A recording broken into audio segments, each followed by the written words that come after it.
when I admitted that I wasn't fine, it's almost as if that gave me permission. It took the brakes off. You really need to follow your heart and follow what is true for you versus what other people think you should do, even if it's not going to work out the way you might have thought it would. It's like going to the doctor, having a headache, and then you get before the doctor and say, hey, my wrist hurts. Because you lie about your symptoms, you force him to lie about your diagnosis. You're not making it happen, you're making it welcome. And I have that written on my whiteboard above my desk. The best way to prove to somebody you can help them is to actually help them. You're listening to Fine is a Four-Letter Word.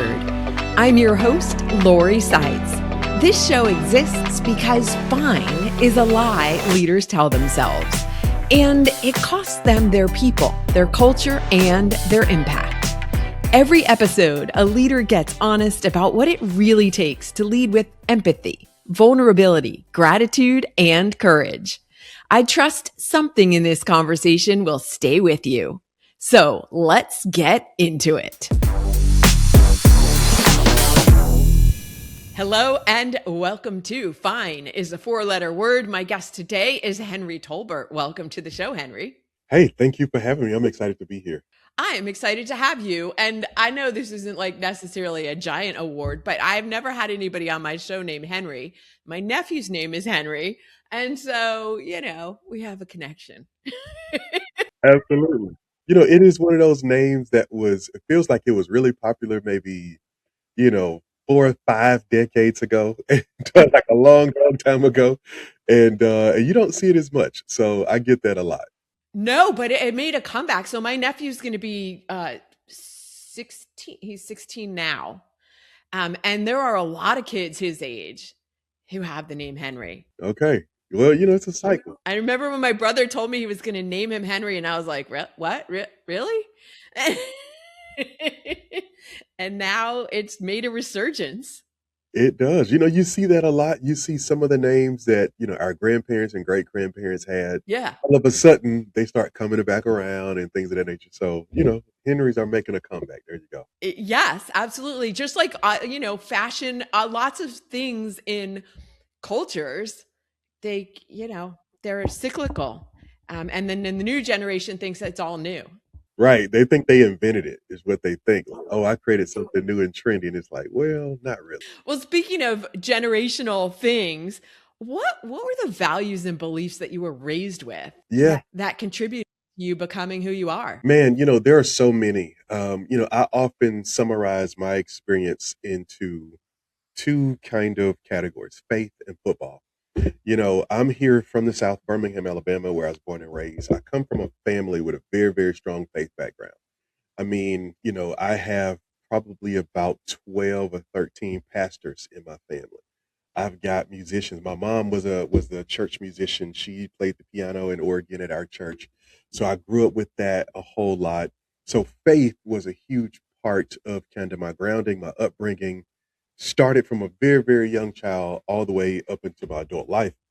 And on the other side of that, you had football, right? So all of these same, uncles and cousins who were pastors and did ministry, they were also football players plus a couple of others. And being in the deep South does not hurt that at all, where football is a kind of thing. And so I remember as a kid, at about 4 or 5 years old, I fell in love with the game of football. Loved watching it, loved trying to play it. I loved going to the games and fighting to catch the little plastic footballs they would throw out, all of those different things. And when those two things came together, I like to say that my faith, grounded me in how to treat people, how to handle people.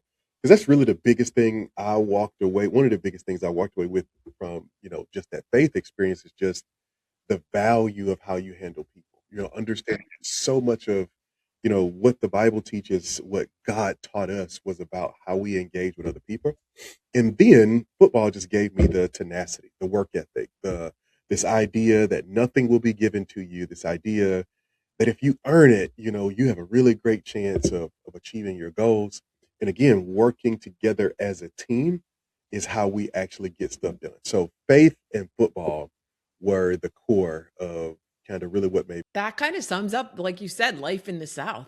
Yeah, for sure. It does. It does. And I know, was there like a family, like a school that your family was all in on in terms of football, like college? Not really. We here in Alabama, you either choose Auburn or Alabama. It's kind of a choose. I did have an Auburn family because I have an uncle who played for Auburn, went on to play in the NFL.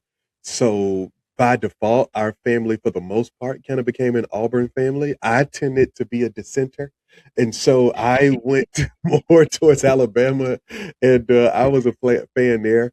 But we had somebody in our family go to most of the local colleges and universities, that were in and around Alabama. Many of them as athletes, football players, track, things of that nature. And so we have a really good, love and support for most of the local colleges and universities here. I kind of had to ask you because you're wearing. If you're not watching this on YouTube, you can go find it. But you kind of have the background of the blue and orange. So I know.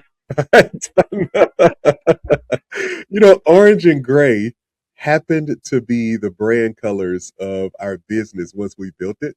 And so since that was kind of the brand colors, that's just kind of what it became. So it was oh, good. So you mentioned that your family background is a family basically full of pastors, and you and football, and you went down that path to towards NFL. What happened? for sure. So I was a high school football player here in Birmingham, and I did not have a very full career, right? So this is just a little bit of my journey. So ninth grade year, I'm having pain in my legs, and I go to get an X-ray, and my knees are completely black on the X-rays, like so, literally dead bone. No reason why, know what's happening. You could just see, black and white in my X-rays. So I sit out the whole year. My sophomore year, I go to my family high school, which is a legendary high school here in Birmingham, Alabama, Parker High School. It's the high school where most African American families are connected because it was the first high school where African Americans could attend. So I go to that high school, 10th grade year. The last day of training camp, I break my wrist. So I'm out for the entire year. Go into my 11th grade year. Get into my 11th grade year. Second or third game of the season, I break my forearm and I also break my collarbone, right? So my collarbone sticks out to this day, right? So I play, 3, 4 games that year. My senior year, it's my breakout year. I'm super excited about this. The third game of the year, I dislocate my hip. And doctors think, that may be the end of my career. I may never play again. But my coaches and I, convinced them to let me play. Like, this is an opportunity for me to earn a scholarship, so on and so on. I played 5 games total my senior year. And so, literally, of those 5 games is where I earn a scholarship to Grambling State University. So I go to Wow. Grambling, and there I end up having an amazing career. Had an illustrious career. I'm still in the record books for a lot of things. Had a chance to be an All American. Won 2 championships while I was there. And coming out of that, to be honest, one of the things that happens, and this could have been one of my moments that you and I really could have dove into, but one of the things that happened is that, I had my best season my junior year, and leaving a small school at that time was really unheard of to go to the NFL. But it was something that I wanted to do. Long story short, what I discovered is that when the NFL evaluated my tape, they didn't have the tape from my best year. They had the tape from my worst years. So because of that, I went a whole year playing thinking, maybe I'm not good enough, only to discover that later. And so to be honest with you, by the time I finished my senior year and really had an opportunity to go and pursue my dream in the NFL, on the inside, I was beat up. I was disappointed. I was hurt. And as bad as I wanted that dream, I just couldn't bring myself to do the things that I needed to do. And so talent alone still made it to some training camps, got a chance to bounce around the league for about a year, trying to make different teams, never made a final roster. And then ultimately, once I did find my center, it led me back to really engaging and becoming who I would ultimately become, which would be going into ministry, eventually starting a business and reaching out to help other Christian business owners and ministry leaders kind of build from there. When you were talking about all the injuries you sustained in college, in high school, I was thinking, well, maybe God's trying to tell you this is not for you. But you were so determined. You're like, no, no, it is. I'm out here again. I was, my grandmother said that before she passed away, every time I would come home with an injury, with tears in her eyes, she would beg me. She would say, "You're so smart. You don't have to do this. Like, just do something different." Because, by my junior year, I had scholarship opportunities to Ivy League schools. I was being, heavily recruited to Dartmouth, and I seriously considered, that was going to be an option. I was going to go and, maybe become a doctor and, Northwestern University and all these different things. But there was something about, having this dream in my heart that I really, really wanted. And I just could not let it go. And because I could not let it go, I just kept on going back. Well, I think that says something to people who are listening, in that you really need to follow your heart and follow what is true for you versus what other people think you should do, even if it's not going to work out the way you might have thought it would. Like, you would have never known. And you might have always wondered, what if? And that's the thing that I couldn't deal with then and I can't deal with now. I can't handle being stuck in the what ifs. I can't handle, I can handle trying and failing because that happens. We all fall short. We all fail. We all miss our goals. But what I couldn't handle is the not knowing, the wondering.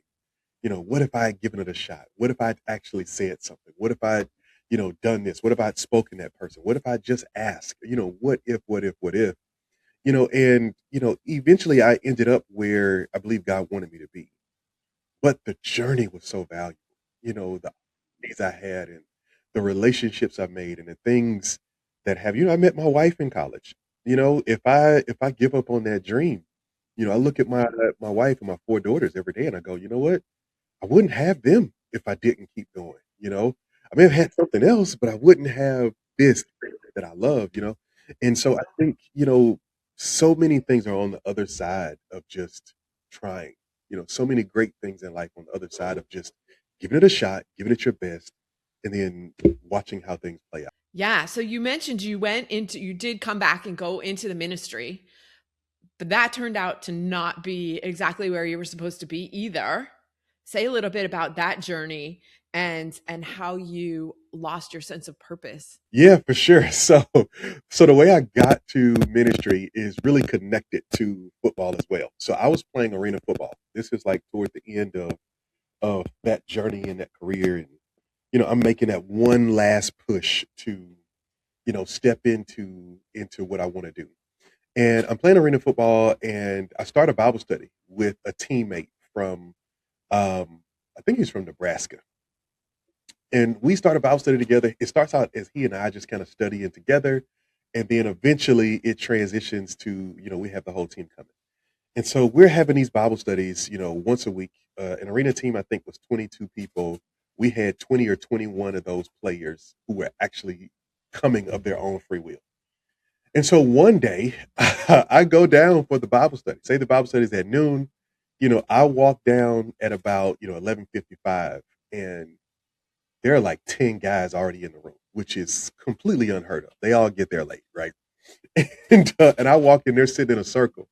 And as soon as I hit the door, they all look at me, right? And I'm like, what's happening here? Like, what's going on? Right? Now, mind you, I'm one of the better players on this team at this point, right? I'm scoring 3 or 4 touchdowns a game, like, whatever. And I sit down and they say, "Hey, man, we know we're supposed to have Bible study. We want to talk to you." And I was like, okay. Is this an intervention? What's happening right now? And that's exactly what it became, right? And my teammate looks at me, he said, "Man, we love having you as a teammate, but it is clear this is not what you're supposed to be doing." He literally looks at me and he says, "You are supposed to be doing ministry. You're called to serve people, to help build the church, to so on and so on." He said, "Man, and we just want to bless you to do that." And I'm sitting there, and at first I'm like, "Wait, are y'all kicking me off the team? Like, what is happening here?" Yes. And then we continue to talk, and he's sharing this with tears in his eyes. He's like, "Man, we need you to win. Our income is directly connected to you." Because in the Arena Football League, you get paid one rate if you lose, you get paid double if you win, right? Okay. So they're like, this is important. But they set me down and they told me this is what it was. And then shortly after that, I had a moment where I'm still fighting against this. So I go and I'm sitting at a bar in this restaurant that was there in Ohio. And there was this restaurant, this weird kind of bar, restaurant slash arcade kind of place. And I'm sitting there eating, and one of my teammates is sitting there with a young lady. And she keeps looking at me, right? Like I'm sitting like 5 places down the bar, and she keeps looking at me. I'm like, well, what's going on? Finally, he gets up and he walks over to me, right? I'm nervous because I don't know what this conversation is about to be, right? Like, what are you guys cooking up? I don't know, right? And so he comes over, he says, hey man, she just wanted me to tell you, like, there's a light around you. She was like, as she's looking at you, there's just a brightness that's coming off of you, and you're just different. And that's why she kept looking. I didn't want you to think she was weird, so on and so on. So all of that eventually led me to ministry. So I go on a journey, I go to seminary, I get into ministry, I start doing these things, and I thought pastoring was kind of the culmination of ministry. You got to lead a church. And so I did that, on several different occasions. And then on one occasion, I'm leading a church. And as I'm leading the church, we've really built things, we've turned things around. This small church, 30, 40 people, is now almost 200 people. Things are going really well. And then out of nowhere, discord just breaks out between me and the leader who was leading the church before me. And it didn't make sense. There was no rhyme or reason to it. It didn't make sense to me at all. But eventually it led to me having to resign from that role, resign from my role as a bishop or overseer for about 65 churches, because it was all kind of intermingled. And so I find myself in this moment where I have no job, I have no income, I have a broken sense of purpose because I'm sitting there like, this was going well. People were being helped. We were ministering to guys coming out of prison. We were, people coming out of addiction. We were doing all this great work, and it completely falls apart. And in that same season, if you could believe this, some kind of critter goes into, and I still to this day don't know what it is, right? Yes, tell Some the kind of, story.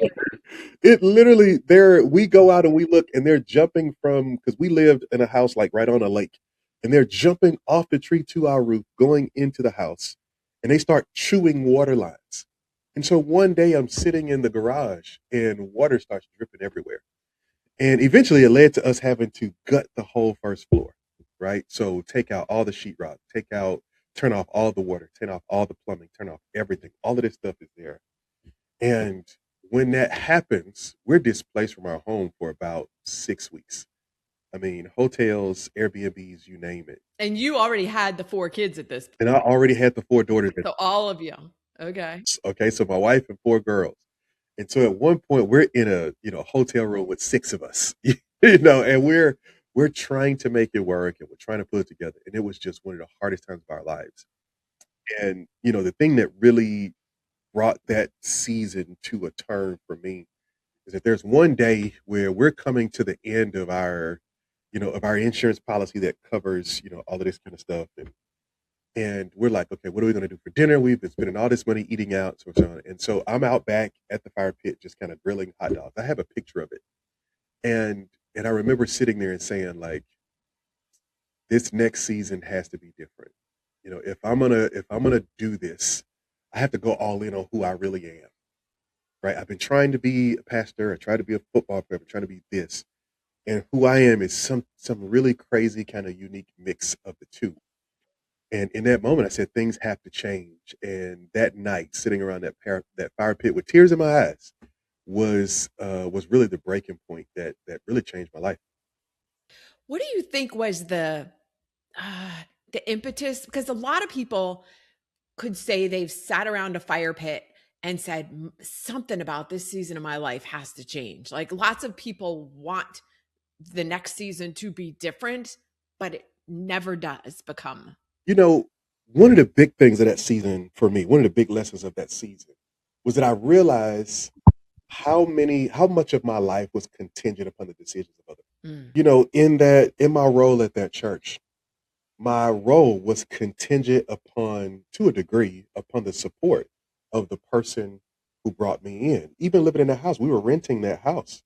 So what had to happen with that house was contingent upon the people who were there. And I started looking at my life, Lori, and I realized how much of my life I had invested into building other people's stuff and building other people's dreams and supporting them chasing what they wanted to chase. And I really looked and I literally looked and I said, how many people are better because I came and built for them what they were called to build? And then when I look at my own life outside of my family and my own health, I can't see anything where I've built what I was meant to build. And sitting around that fire pit, there was a moment where I admitted my hopelessness. I admitted that's how I felt. I admitted that I felt frustrated. I admitted that there was a little bit of bitterness there. I admitted that there was just a this amalgam of emotions that had really just jumped on me to make me look at myself and say, "Hey, at this point in your life, things shouldn't be finished, but things should be further along." And I had this clock in my head, and I'm sitting there and I'm going like, this can't be it.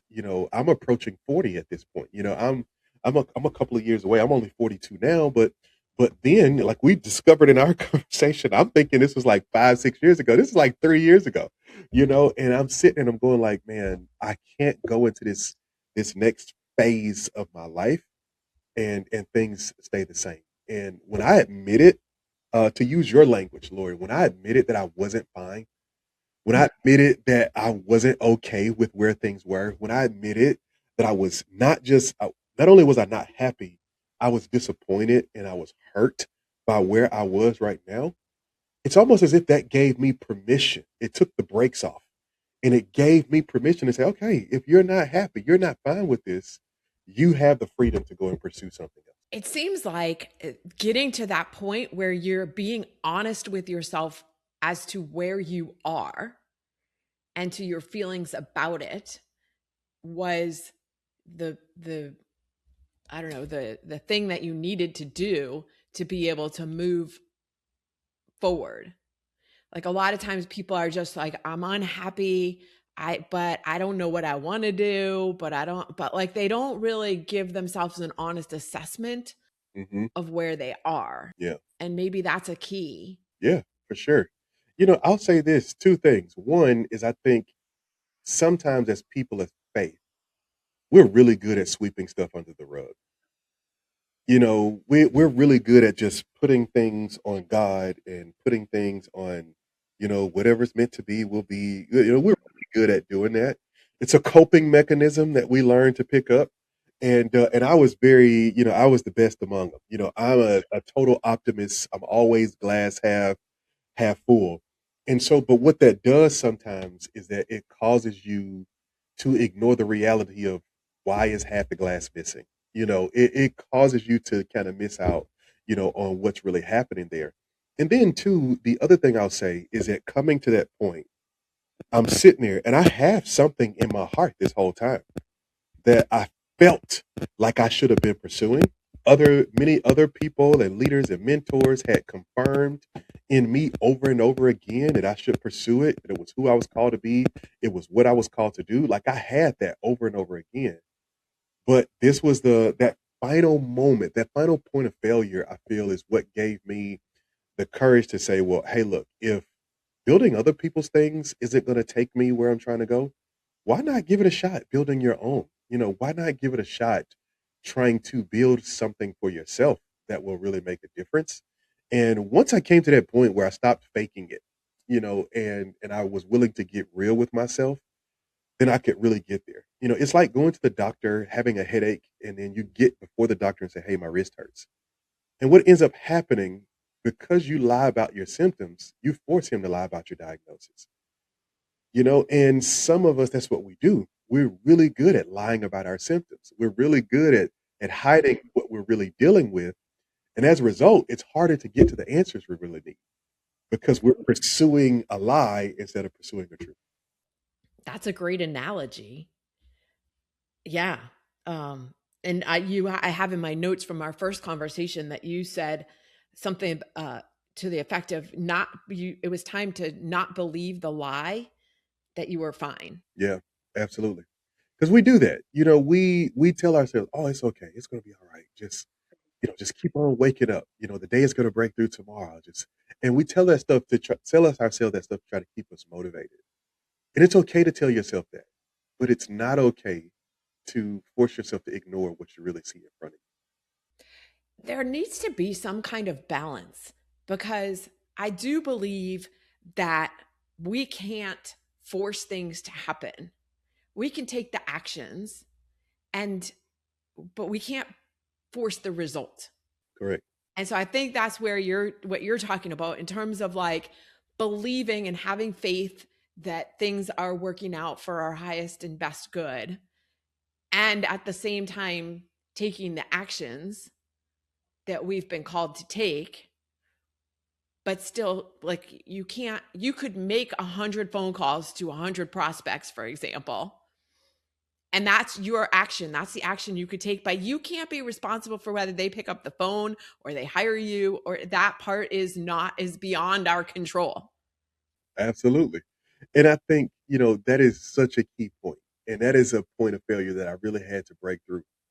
Um, because, another thing, as a person of faith is I always wanted to believe, and I still believe this to a great degree, that the scales are tilted in my favor, right? Like that God is on my side, He's with me, He's for me, things of that nature. But then I also came to this point of understanding that, growth and success and forward progress is a partnership between man and God. It's He brings the victory, but He uses my sword to do it, right? It's this partnership where, I trust that He can do what I cannot do, but I have to be trustworthy to do what I can do. And so one of the big shifts that I made is that I shifted from judging my life based on lead goals or lag goals and instead to focus on lead goals.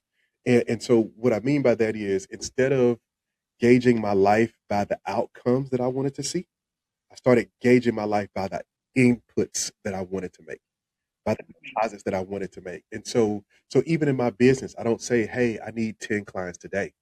But I might say, "Hey, I want to reach out to 50 people today." And if I reach out to 50 people today, guess what? I've done what I can do. So I started gauging myself that way. And that is what helps me understand the balance of, just like church, you can't make people come to church. Nobody can make people, "Oh, we want to fill our church up." Nobody can do that. But what you can do is you can invite people into transformation. You can invite people into a family. And as you invite, the numbers just tell us the more people you invite, the more people will show up. And so we live right there in that tent. Yeah. Wow. Okay. So that's a key takeaway right there for when you're talking to leaders and managers and people, whether they're working in a company or working for themselves, that invitation, which is a very nice way of saying things. It feels so much more welcoming than pursuing, hunting. Scraping leaves or, Right, right, right. Because I mean, really, that is what, and making them feel welcome. Mhm. That's been my word for 2026 is because I was listening to I don't know what it was, a meditation, something from Reverend Michael Beckwith. Okay. And he said, "You're not making it happen, you're making it welcome." Mm, And I have that written on my whiteboard above my desk. that is so good. And it is true. That's one of the things, because, I'm not a salesy person. I'm try to be very authentic when we work with people and things of that nature. And one of the things that shifted my mind, I was working with this coach, and one of the things that this coach said to me is that he said, "Henry, if you truly believe that you have something that can help people, just invite them into it. Don't think about chasing leads. Don't think about, trying to do these things. If you can really help people, and I believe you can, it would be selfish of you to not invite them into that transformation."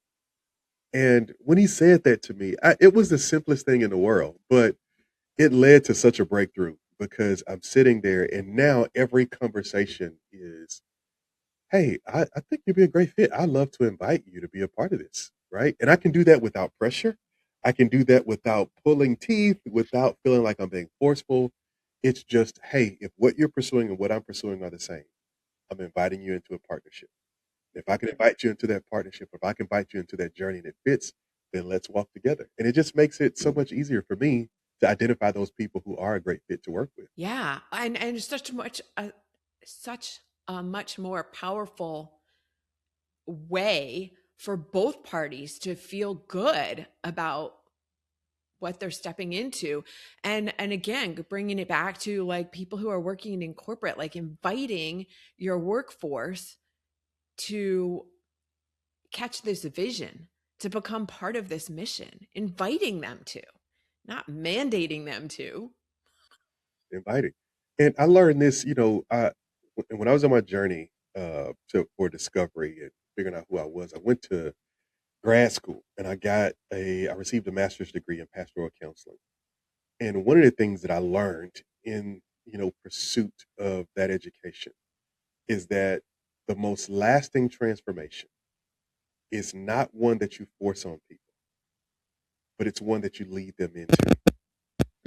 That even in the counseling room, when you're talking to a couple, because I spent a lot of time doing marriage coaching and counseling, and when you're talking to a couple, the most lasting transformation is where, as the counselor, I ask enough questions to help the couple come to their own conclusion about what needs to happen.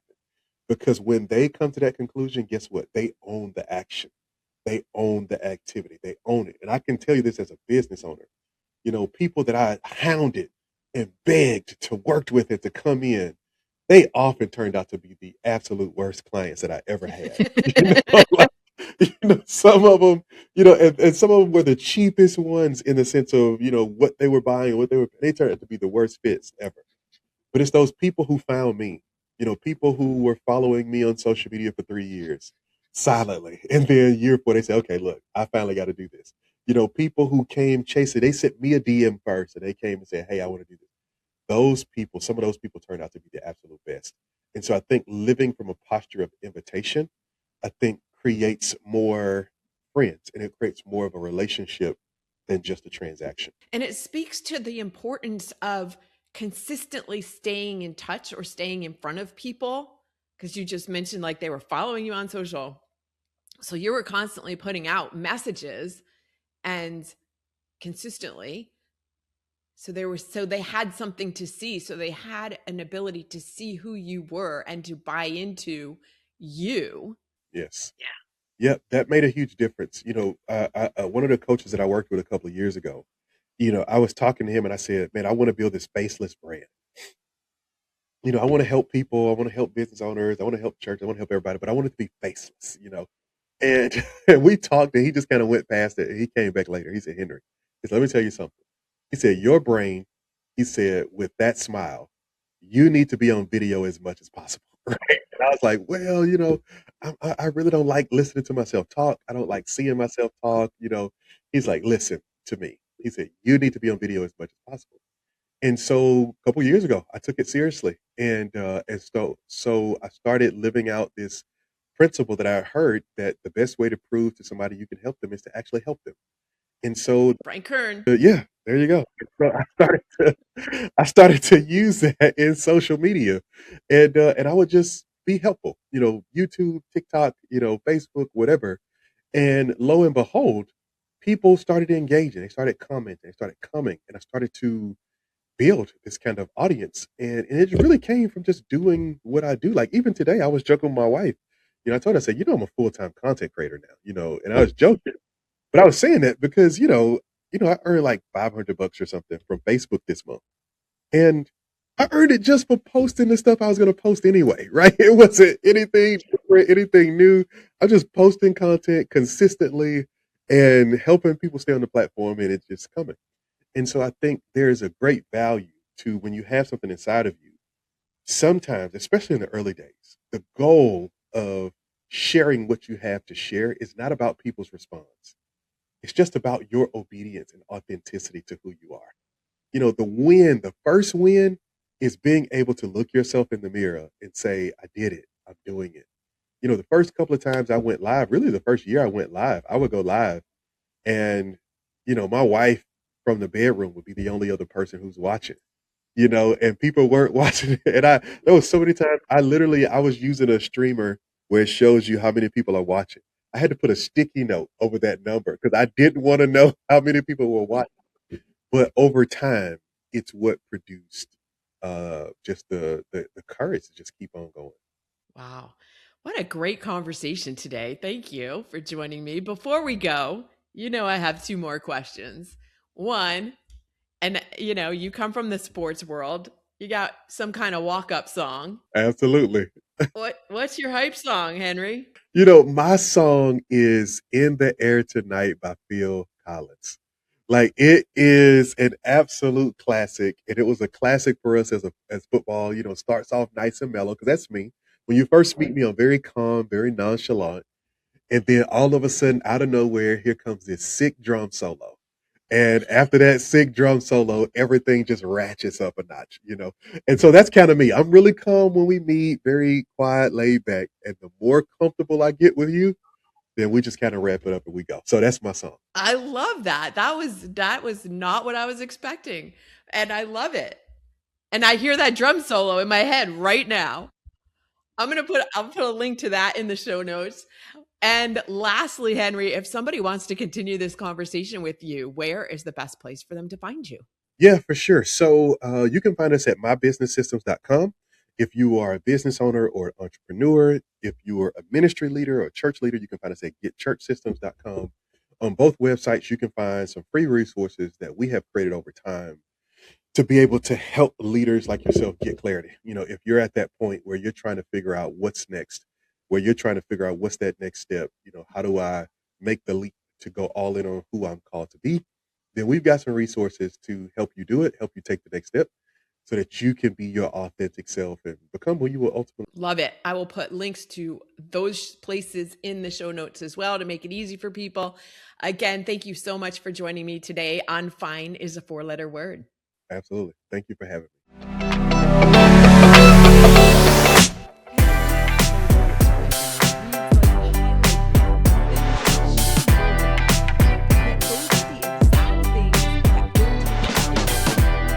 Here are the key takeaways from our conversation.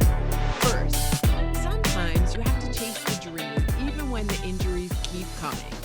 Henry couldn't play a full season without something breaking, but what he couldn't handle was the what ifs. Trying and failing he could live with. Never knowing was the thing he couldn't. Second, sometimes the people around you see your calling before you do. Henry's teammates sat him down and told him, with tears in their eyes, that he was meant for ministry, not football. Listen when the people who love you keep saying the same thing. Third, stop lying about your symptoms. If you go to the doctor and describe the wrong pain, you force them into the wrong diagnosis. Henry says people of faith are especially good at sweeping things under the rug, telling themselves it's fine when it isn't. Admitting you're not fine is what finally lets you fix the right thing. Fourth, focus on the inputs you control, not the outcomes you don't. Henry stopped measuring his life by results and started measuring it by deposits, like how many people he reached out to, not how many said yes. You do your part. You don't get to demand the outcome. You can't make someone hire you. You can make the call. And finally, live from a place of invitation, not pursuit. The people Henry chased turned out to be his worst clients. The people who found him, who watched quietly, maybe lurking for years, and then reached out on their own, they were his best. Invite people in. Like the Dr. Reverend Michael Beckwith quote I mentioned, you're not making it happen, you're making it welcome. The real invitation from this conversation is to stop pretending you're fine when you're not. Get honest about what you most want, and then take responsibility for just the part that's yours to do. Please share this episode with someone who needs it. I'm Lori Saitz, and this is Fine is a 4-letter word. I'll see you next time.